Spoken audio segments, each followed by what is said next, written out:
సంక్రాంతి పండుగ అంటే ఆంధ్రాలో ఫేమస్. మరి ఈ పండుగ షాపింగ్ కి SR shopping mall famous. Balakrishna గారిని చూడలేదు ఇప్పటివరకు ప్రెస్ మీట్స్లో. ఆయన తీసుకొస్తే ఫుల్ ఫ్లెజ్డ్గా ఉండేదేమో కదా.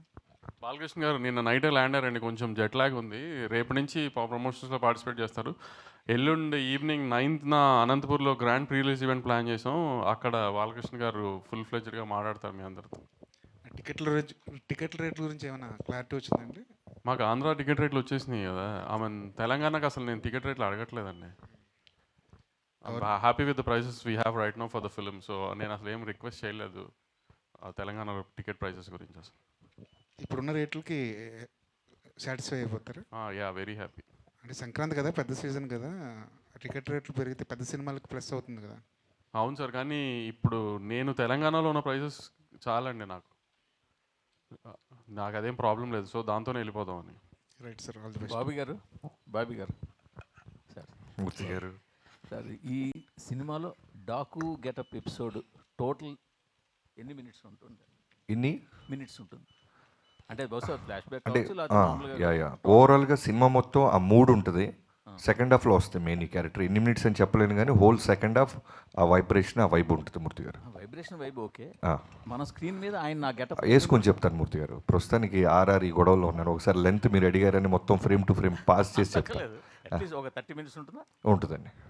యా వంశీ గారు sir, out of the movie ఇండస్ట్రీలో అందరికీ ఒక పెద్ద ధర్మ సందేహం ఉంది. మీరు కాంబినేషను బయటికి అనౌన్స్ చేసి లోపే ఓటీటీ అమ్మేస్తున్నారు, అగ్రిమెంట్లు చేసేస్తున్నారు. అది మీకు మాత్రమే ఇండస్ట్రీ మొత్తం మీద పాసిబుల్ అయింది. దీని వెనకాల ఉన్న సీక్రెట్ ఏంటంటే జనాలకు తెలియట్లేదు. దాని మీద రకరకాల గుసగుసలు కూడా ఉన్నాయి.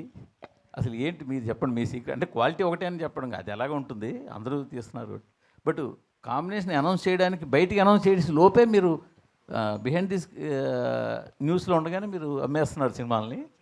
పైగా చాలా మంచి రేట్లకు అమ్ముతున్నారు.